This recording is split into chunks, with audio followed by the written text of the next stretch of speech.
Hello दोस्तों, मैं बबीता भास्कर शिक्षण कौशल स्टार्ट की हूँ। जो है सब्जेक्ट शिक्षण कौशल, उसमें आज चैप्टर 7वां है। चैप्टर का नाम है प्रारंभिक पठन कौशल। चलिए वीडियो स्टार्ट करते हैं। आरंभिक पठन कौशल के अंतर्गत देखते हैं 7वां चैप्टर है। पहली हेडिंग देखते हैं इसमें हम अपनी आरंभिक पठन कौशल का तात्पर्य। आरंभिक पठन कौशल का क्या अर्थ है या क्या मतलब है, उसी को तात्पर्य कहते हैं। आरंभिक पठन कौशल का तात्पर्य है वैसी कौशल से है जो प्रारंभिक स्तर से या शुरुआत से पठन कार्य को संचालित करने के लिए सहायक होता है। अगला पॉइंट है आरंभिक पठन कौशल के अंतर्गत लिपि, प्रतीकों, चिन्हों आदि पर विशेष ध्यान दिया जाता है। यह कौशल ही पठन क्रिया को सफल बनाने में सहायक होता है। अगला पॉइंट है कैथरीज ओकानर के अनुसार पठन वह जटिल अधिगम प्रक्रिया है। कैथरीज ओकानर के अनुसार क्या कहना है इनका, देखते हैं। पठन वह जटिल अधिगम प्रक्रिया है जिसमें दृश्यों, श्रव्यों सर्किटों का मस्तिष्क अधिगम केंद्र से संबंध निहित है। अगली हेडिंग है हमारी आरंभिक पठन कौशल का उद्देश्य। आरंभिक पठन कौशल का उद्देश्य देखते हैं। इसके अंतर्गत पठन कौशल का ज्ञान प्राप्त करना तथा प्राप्त ज्ञान का उपयोग करना आरंभिक पठन कौशल के अंतर्गत आता है, उद्देश्य के अंतर्गत आता है। दूसरा पॉइंट देखते हैं इसमें पठन के उद्देश्यों को सफल बनाना तथा निर्धारित उद्देश्य को प्राप्त करना। अगला पॉइंट है अधिगम का अधिक से अधिक हस्तांतरण करना। अगला पॉइंट है पठन कार्यक्रम को इस प्रकार से संचालित करना कि पठन क्रिया प्रभावी हो सके तथा पुनरावृत्ति की आवश्यकता न पड़े। अगला पॉइंट है पाठ को आत्मसात करना तथा रटने के बजाय समझने पर बल देना। अगला पॉइंट है आरंभिक पठन कौशल का उद्देश्य स्वाध्याय की प्रवृत्ति का विकास करना तथा शब्द भंडार में वृद्धि करना है।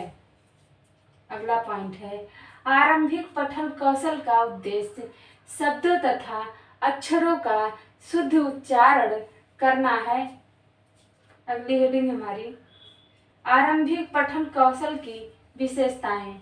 आरंभिक पठन कौशल का उद्देश्य हमने देखा और आरंभिक पठन कौशल की विशेषताएं देखते हैं। पहला पॉइंट है, इसके अंतर्गत क्या देखते हैं प्रत्येक अक्षर को शुद्ध तथा स्पष्ट उच्चारित करना, यानी कि शब्द को अच्छे ढंग से पढ़ना। पठन मधुरता, प्रभाव, उत्पादकता तथा चमत्कार पूर्ण ढंग से आरोह अवरोह के साथ होना चाहिए। अगला पॉइंट है प्रत्येक शब्द को अन्य शब्दों से अलग करें, उचित बल तथा विराम के साथ पढ़ना। अगला पॉइंट है पठन में सुंदरता के साथ प्रवाह बनाए रखना। आरंभिक पठन कौशल के तत्व के अंतर्गत देखते हैं। आरंभिक पठन कौशल को सफल बनाने के लिए बहुत से तत्व या कारक आवश्यक होते हैं। उन तत्वों के अभाव में आरंभिक पठन को सफल नहीं बनाया जा सकता है। आरंभिक पठन कौशल अनेक घटनाओं से युक्त होता है। आरंभिक पठन कौशल के प्रमुख तत्व निम्नलिखित होते हैं। देखते हैं पहला है आसन तथा मुद्रा। आसन तथा मुद्रा में देखते हैं, यह आरंभिक पठन कौशल का आरंभिक तत्व है। यह पढ़ने के दौरान बैठने, खड़ा होने आदि क्रियाओं से संबंधित है। पढ़ने की संयत और सौम्य मुद्रा ही सबसे उपयुक्त मानी जाती है। दूसरा है ध्वनि तथा उच्चारण। ध्वनि तथा उच्चारण के अंतर्गत देखते हैं, पठन कौशल का दूसरा महत्वपूर्ण तत्व ध्वनि तथा उच्चारण है। ध्वनि तथा उच्चारण का शुद्ध होना पठन कौशल की सफलता की अनिवार्य शर्त है। इसमें वर्णों, वाक्यों के शुद्ध उच्चारण पर जोर दिया जाता है। तीसरा है हमारा पठन की गति उपयुक्त होनी चाहिए। पठन की गति उपयुक्त होनी चाहिए। अधिक तीव्र गति से पठन करने पर समझने की गति कम हो जाती है, साथ ही इसे याद रखना कठिन हो जाता है। अत्यधिक मंद गति से पढ़ने पर भटकाव होने लगता है। और चौथा है हमारा दृष्टि केंद्रित तथा दृष्टि विराम।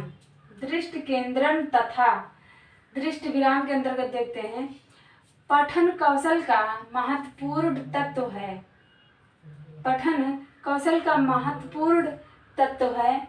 इसमें इस बात पर ध्यान दिया जाता है कि दृष्टि अभी शब्द पर जानी चाहिए, परंतु कभी कभी दृष्टि शब्द समूह पर भी जानी चाहिए। साथ ही शब्दों की महत्व के अनुसार दृष्टि ठहराव भी जरूरी है। पांचवा वाला देखते हैं अपना लय। लय के अंतर्गत देखते हैं, लय पठन प्रक्रिया में लय का भी विशेष महत्व है। इसमें एक समान तीव्रता से शब्दों के उच्चारण को शामिल किया जाता है। और छठवां वाला है शब्दावली। शब्दावली के अंतर्गत देखते हैं, आरंभिक पठन कौशल में शब्दावली को विशेष महत्व प्राप्त है। और सातवां है अर्थग्रहण। अर्थग्रहण के अंतर्गत देखते हैं, आरंभिक पठन कौशल का अंतिम तत्व अर्थग्रहण माना जाता है। इसमें यह देखा जाता है कि पढ़े हुए शब्दों का मतलब पता है या नहीं। यह समझ आधारित बातों पर बल देता है। अगली हेडिंग हमारी पठन कौशल के प्रकार या रूप। पठन कौशल के प्रकार या रूप के अंतर्गत देखते हैं, पठन कौशल को दो प्रकार में बांटा जाता है।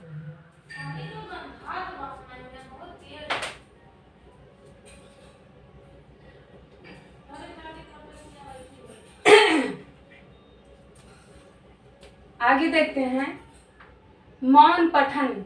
मौन पठन के अंतर्गत देखते हैं, लिखित सामग्री को चुपचाप बिना आवाज निकाले पढ़ना ही मौन पठन कहलाता है। जैसे आप पुस्तक पढ़ रहे हो और पुस्तक को सिर्फ देखकर वैसे मन में पढ़ रहे हो, आवाज नहीं निकाल रहे हो, तो उसको मौन पठन कहा जाता है। और देखते हैं मौन पठन के उद्देश्य। मौन पठन के उद्देश्य क्या है? पहला पॉइंट है पठित सामग्री के केंद्रीय भाव को समझना। और दूसरा है अनावश्यक स्थलों को छोड़ते हुए मूल तथ्यों का चयन करना। और तीसरा पॉइंट है पठित सामग्री का निष्कर्ष निकालना। पठित सामग्री का निष्कर्ष निकालना। और उसके आगे है पठित सामग्री पर पूछे गए प्रश्नों का उत्तर दे सकना। जैसे आप कोई चैप्टर पढ़ चुके हो, चैप्टर पढ़े और उसका निष्कर्ष निकाल रहे हो कि इस चैप्टर से हमें क्या शिक्षा मिली, और जब उससे रिलेटेड आपसे प्रश्न किया जाए तो आप उसके आंसर दे सको। अगला पॉइंट है भाषा एवं भाव संबंधी कठिनाइयाँ सामने रख सकना। जैसे आप पुस्तक पढ़ रहे हो, आपको कोई शब्द कहने में या पढ़ने में दिक्कत हो रही है तो आप उसको टीचर के सामने रख सकते हो। कठिनाई अगर हो रही है आपको भाषा एवं भाव संबंधी, या भाषा मतलब बोलते या पढ़ते समय, भाव मतलब अर्थ को समझने में संबंधी कठिनाइयाँ हो रही तो आप टीचर के सामने उस समस्या को रख सकते हो। और अगला है शब्दों का लक्ष्यार्थ और व्यंग्यार्थ जान लेना। और अगला है अनुक्रमणिका, परिशिष्ट, पुस्तक, सूची आदि के प्रयोग की योग्यता प्राप्त कर लेना। और अगला है उपसर्ग, प्रत्यय, संधि विच्छेद द्वारा शब्द का अर्थ जान लेना। अगली हेडिंग है हमारी मौन पठन के प्रकार। मौन पठन के प्रकार देखते हैं क्या है। मौन पठन के दो भेद होते हैं। पहला है गंभीर पठन, दूसरा है द्रुत पठन। पहला है गंभीर पठन, दूसरा है द्रुत पठन। तो इसमें पहला देखते हैं पॉइंट, भाषा पर अधिकार करना। भाषा पर अधिकार करना। और दूसरा पॉइंट है विषय वस्तु पर अधिकार करना। और तीसरा है नवीन सूचना एकत्र करना। और आगे है केंद्रीय भाव की खोज करना। और दूसरा वाला इसमें देखते हैं द्रुत पठन में सीखी हुई भाषा का अभ्यास करना। और आगे है साहित्य में परिचय प्राप्त करना। और तीसरा है आनंद प्राप्त करना। उसके आगे खाली समय का सदुपयोग करना। आगे द्रुत पठन के माध्यम से सूचनाएं एकत्रित करना। अगली हेडिंग है हमारी मौन पठन का महत्व। मौन पठन के महत्व के अंतर्गत देखते हैं पहला पॉइंट, थकान कम होती है क्योंकि इसमें वाग यंत्रों पर जोर नहीं पड़ता है। इसमें नेत्र तथा मस्तिष्क अधिक सक्रिय होता है। यहाँ कहने का मतलब ये है कि आप अगर पुस्तक को लेकर के बिना आवाज़ निकाले अगर पढ़ रहे हो आप, तो मौन पठन कहलाता है। उसमें सिर्फ नेत्र और मस्तिष्क ही आपका सक्रिय रूप से काम करता है। और दूसरा पॉइंट है हमारा मौन पठन के समय पाठक एकाग्रचित तथा ध्यान केंद्रित होकर पढ़ता है। एकाग्रचित तथा ध्यान केंद्रित होकर पढ़ता है, यानी कि ध्यान लगा कर पढ़ता है। और दूसरा है चिंतन में मौन पठन सहायक होता है। चिंतन में मौन पठन सहायक होता है। अगली हेडिंग में हमारे यहाँ पर लिखा है, हमने इसको देखते हैं सास्वर पठन, यानी कि स्वर रहित पठन, स्वर के साथ पढ़ना। स्वर सहित पढ़ते हुए अर्थ ग्रहण करने को सास्वर पठन कहा जाता है। यानी कि आप किताब को मुख से आवाज निकालते हुए पढ़ रहे हो और उसके अर्थ को समझ रहे हो, ग्रहण कर रहे हो, तो उसे सास्वर पठन कहा जाता है। यह पठन की प्रारंभिक अवस्था होती है। वर्णमाला के लिपिबद्ध वर्णों की पहचान सास्वर पठन के द्वारा ही कराई जाती है। अगली हेडिंग है सास्वर पठन के प्रकार। सास्वर पठन के प्रकार देखते हैं। सास्वर पठन को दो प्रकार में बांटा गया है। पहला है हमारा आदर्श पठन। आदर्श पठन के अंतर्गत देखते हैं जब अध्यापक कक्षा में छात्रों के समक्ष स्वयं पठन प्रस्तुत करता है, यानी कि छात्रों के समय जब अध्यापक खुद पुस्तक पढ़ के उन्हें बताता है, उसे आदर्श पठन कहते हैं। तो उसे आदर्श पठन कहते हैं। अध्यापक अपने पठन को गति, यति, आरोह, आरोह अवरोह, आरोह अवरोह, स्वराघात व बलाघात को ध्यान में रखकर कक्षा में प्रस्तुत करता है। और दूसरा है, हमारी दूसरी हेडिंग है अनुकरण पठन। अनुकरण पठन के अंतर्गत देखते हैं आदर्श पठन के पश्चात, आदर्श पठन के पश्चात छात्रों द्वारा कक्षा में अनुक्रमण पठन किया जाता है। यानी कि आदर्श पठन जब टीचर पढ़ा करके समाप्त कर देता है चैप्टर, तब बच्चों द्वारा उस चीज को पढ़ाने को कहा जाता है कि बच्चे हमारे द्वारा जो पढ़ाए हैं उसको कितना अनुक्रमण किए, यानी कि कितना वो सीखे हैं उस चीज को, फिर से उसी चीज को वो पढ़कर बताएं। अनुक्रमण पठन किया जाता है।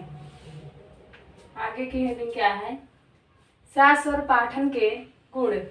सास और पाठन के गुण देखते हैं।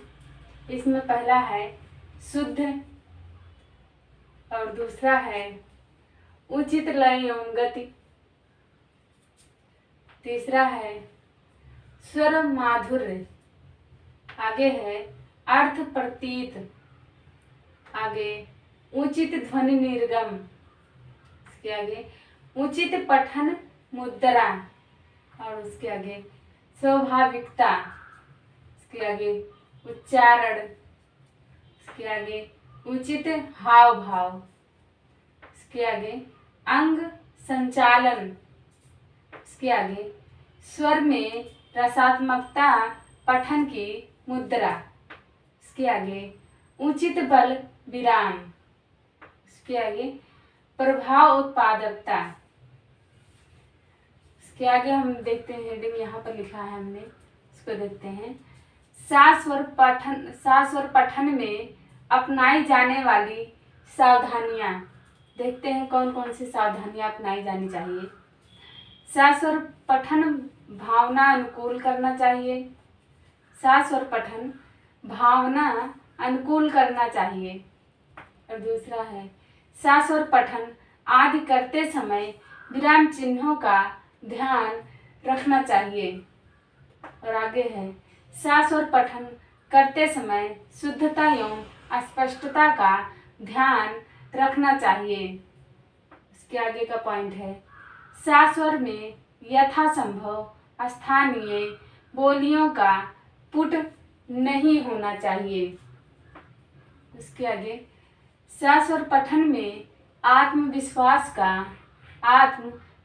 का होना आवश्यक है। अगली हेडिंग देखते हैं अपनी, ये है पठन कौशल की शिक्षण विधियाँ। पठन कौशल की शिक्षण विधियाँ, इसके अंतर्गत देखते हैं, ये है शब्द तत्व पर आधारित विधियाँ। हेडिंग है इसके अंतर्गत शब्द तत्व पर आधारित विधियाँ। पहला पॉइंट है हमारा इसमें, फर्स्ट पॉइंट वर्ड बोध विधि। वर्ड बोध विधि के अंतर्गत देखते हैं, इस विधि में पहले छात्रों को वर्डों का ज्ञान कराया जाता है। वर्डों का ज्ञान कराया जाता है। वर्डों में भी स्वर पहले और व्यंजन बाद में सिखाए जाएं। फिर मात्राओं का ज्ञान कराया जाए। मात्राओं के उपरांत अक्षरों की जानकारी दी जाए। कहने का मतलब है इसमें स्वर पहले आते हैं और व्यंजन बाद में आते हैं, तो पहले मात्राओं का ज्ञान कराया जाए, उसके उपरांत संयुक्त अक्षरों का ज्ञान कराया जाए। सीरियल वाइज बच्चों को जो है थोड़ा थोड़ा करके ज्ञान कराया जाए। उसके बाद दूसरा पॉइंट है इसी में ध्वनि साम्य विधि। यह विधि वर्ण बोध विधि का संशोधित रूप है। यह विधि वर्ण बोध विधि का संशोधित रूप है। इसमें समान उच्चारण वाले शब्दों को साथ साथ सिखाया जाए। और तीसरा है स्वरोच्चारण विधि। स्वरोच्चारण विधि में देखते हैं, इस विधि में अक्षरों एवं शब्दों को उनकी स्वर ध्वनि के अनुसार पढ़ाया जाता है। इसमें 12 खड़ी को आधार माना जाता है। अगली हेडिंग है हमारी अर्थ ग्रहण पर आधारित विधियां। अर्थ ग्रहण पर आधारित विधियां के अंतर्गत देखते हैं हम। पहला पॉइंट है इसमें, फर्स्ट पॉइंट, देखो और कहो विधि। देखो और कहो विधि के अंतर्गत देखते हैं। इस विधि में शब्द से संबंधित वस्तु या चित्र दिखाकर पहले शब्द का ज्ञान कराया जाता है। चित्र के नीचे वस्तु का नाम लिखा होता है। यानी कि पहले चित्र को दिखाकर बच्चे को शब्द का ज्ञान कराया जाता है और चित्र के नीचे उसका नाम लिखा होता है। अध्यापक का अनुकरण करते हुए बच्चे शब्द का उच्चारण करते हैं। अध्यापक जिस शब्द को पढ़ाता है बच्चे उस शब्द को सुन करके उसका उच्चारण करते हैं और सीखते हैं। दूसरा पॉइंट है वाक्य विधि। वाक्य विधि में इस मत के प्रतिपादकों का मत है। इस मत के प्रतिपादकों का मत है कि बालक वाक्य या वाक्यांश में बोलता है, कि बालक वाक्य या वाक्यांश में बोलता है। इसकी इकाई वाक्य है, शब्द नहीं। इसलिए प्रारंभ से ही बालकों को वाक्यों से ही पठन शुरू कराना चाहिए। यह विधि मनोवैज्ञानिक है। पहले वाक्य फिर शब्द फिर वर्ड। पहले वाक्य फिर शब्द फिर वर्ड बच्चों को सिखाया जाए। इस क्रम में बच्चों को पठन का अभ्यास कराया जाता है। चलिए देखते हैं अपनी तीसरी हेडिंग। तीसरी हेडिंग क्या है? कहानी विधि। कहानी विधि के अंतर्गत देखते हैं हम क्या है। कहानी विधि में छोटे छोटे वाक्यों से निर्मित कहानी चार्ट व चित्रों के माध्यम से बच्चों के समझ प्रस्तुत की जाती है। यानी कि छोटे छोटे वाक्यों से निर्मित कहानी जैसे चार्ट में हो, चित्रों द्वारा हो, छोटे छोटे वाक्य से कहानी चित्र निर्मित हो, यानी कि बनाए लिखे गए हों, तब बच्चों के सामने उसको दिखाया जाए। शिक्षक इस कहानी को कक्षा में कहता है। शिक्षक द्वारा उस कहानी को कक्षा में पढ़कर सुनाया जाए। इसके बाद शिक्षक कहानी को श्याम पट पर लिखता है। शिक्षक द्वारा तब छोटे छोटे जो वाक्य वाले कहानी थे, शिक्षक द्वारा उसको ब्लैक बोर्ड पर लिखा जाए, वह पठन कराता है। ब्लैक बोर्ड पर शिक्षक लिख करके उस चीज को बच्चों को पढ़ाता है। शिक्षार्थी शिक्षक का अनुकरण करते हैं। शिक्षार्थी शिक्षक का अनुकरण करते हैं, यानी कि जो शिक्षक पढ़ाता है शिक्षार्थी उसको पढ़ते हैं। वाक्य के विश्लेषण के माध्यम से छात्र शब्द एवं वर्डों का ज्ञान प्राप्त करते हैं। वाक्य जब टीचर जो पढ़ाता है छात्र उस चीज को पढ़ता है, उसी हिसाब से वर्डों का बच्चों को ज्ञान भी हो जाता है। यह वाक्य विधि का परिष्कृत रूप है। चौथा वाला देखते हैं अनुकरण विधि। अनुकरण विधि के अंतर्गत देखते हैं यह विधि देखो और कहो। यह विधि देखो और कहो विधि का दूसरा रूप है। देखो और कहो का दूसरा रूप है। इसमें अध्यापक एक एक शब्द बालकों के समक्ष कहता है और छात्र उसे दोहराते हुए, यानी कि उस चीज को पढ़ते हुए अनुकरण करते हैं। शिक्षक के द्वारा जो कहा जाता है बालक उस चीज को दोहराता है और उसके अनुसार ही अनुकरण करता है। इस प्रकार छात्र शब्द ध्वनि का उच्चारण एवं पठन सीखते हैं। शब्द ध्वनि का उच्चारण का, यानी शब्द किस प्रकार के शब्द कहना है उसको और किस उच्चारण जैसे एकदम शब्द का सही उच्चारण करना है और पढ़ने का तरीका भी सीख लेता है। पांचवा है हमारा संपर्क विधि। संपर्क विधि के अंतर्गत देखते हैं इस विधि का प्रचार इस विधि का प्रचार मांटेसरी ने किया था। मारिया मांटेसरी पूरा नाम है, मारिया मांटेसरी ने किया था। इसमें पहले बालकों को चित्र, फिर खिलौने, वस्तुओं आदि से परिचित कराते हैं। उनके आगे उन वस्तुओं के कार्ड रखते हैं, फिर कार्डों को आपस में मिला देते हैं और बच्चों को कहा जाता है जो कार्ड जिस वस्तु के संपर्क में रखते हैं उसे उसके आगे पुनः रख दें। इस संपर्क प्रणाली के अभ्यास से बालक धीरे धीरे शब्द व वर्ड से परिचित हो जाते हैं।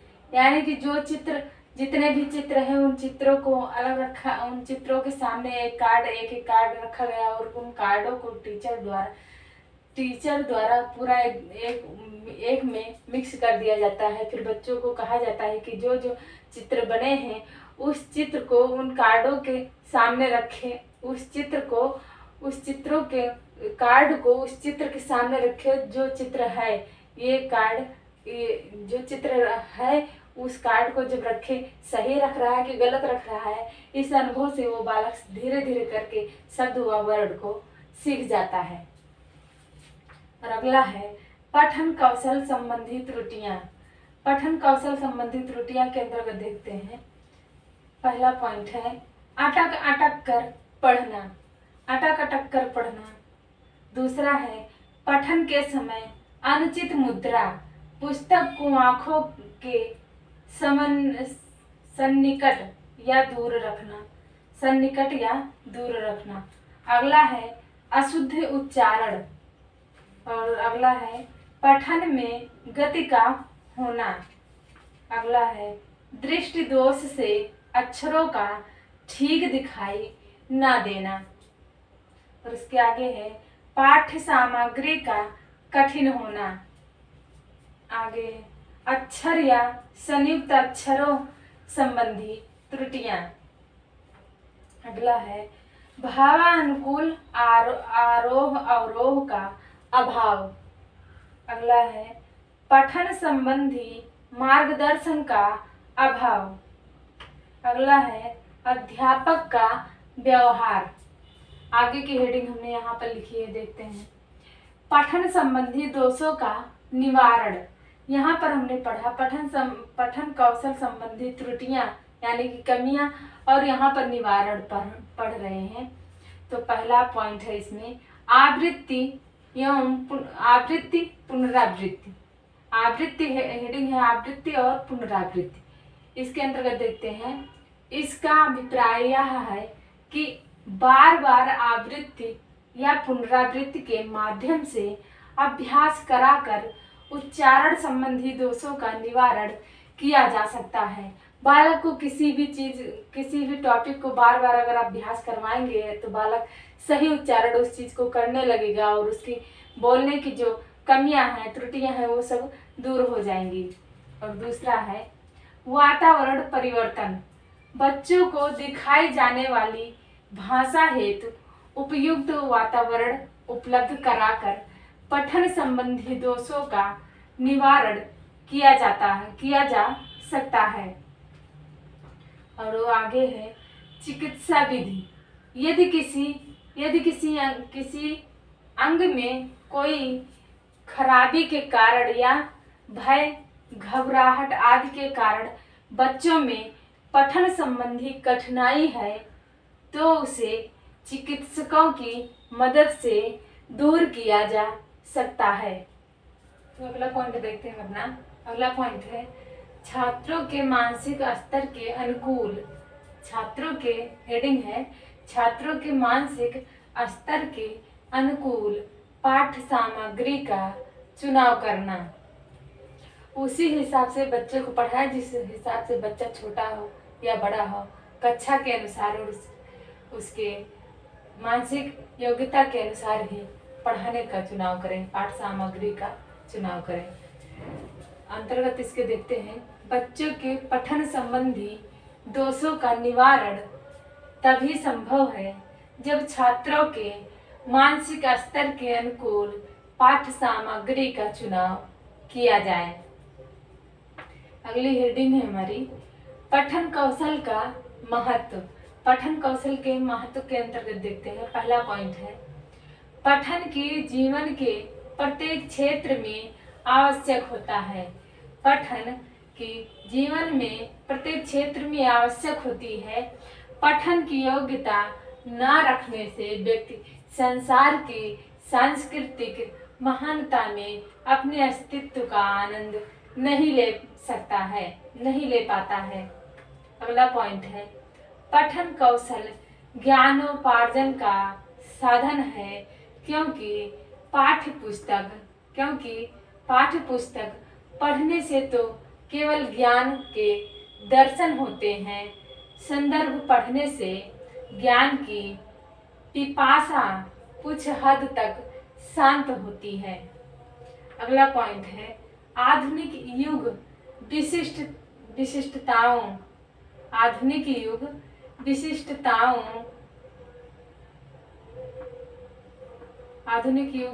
विशिष्टताओं का युग है। व्यक्ति जिस भी व्यवसाय में हो वह विशिष्टता प्राप्त करना चाहता है, नवीनतम जानकारी प्राप्त करना चाहता है। यह जानकारी उसे पुस्तकों से मिलती है। अगला पॉइंट है लोकतंत्रात्मक युग में पठन का महत्व और भी बढ़ गया है। चुनाव के दौरान राजनीतिक दलों में घोषणा प्रकाशित होती रहती है। उन्हें अच्छी प्रकार से समझने के लिए पठन की योग्यता का होना आवश्यक है। अतः लोकतंत्रात्मक प्रवृत्ति के विकास में पठन महत्वपूर्ण भूमिका निभा सकता है। अगला पॉइंट है पठन मनोरंजन का महत्वपूर्ण साधन है। घर में, उपवन में, यात्रा में व्यक्ति कहीं भी अपनी बोरियत को दूर करने के लिए कहानी, पत्रिका इत्यादि पढ़कर समय का सदुपयोग कर सकता है। अगला पॉइंट है सामाजिक, राजनैतिक, साहित्यिक तथा सांस्कृतिक विकास के लिए आलोचनात्मक दृष्टिकोण का विकास होना आवश्यक है। आलोचनात्मक दृष्टिकोण के विकास के लिए अध्ययन अति आवश्यक है और अध्ययन पठन का ही एक रूप है। तो दोस्तों आज का ये चैप्टर और वीडियो यहीं पर समाप्त हुआ। आप लोगों का बहुत बहुत धन्यवाद।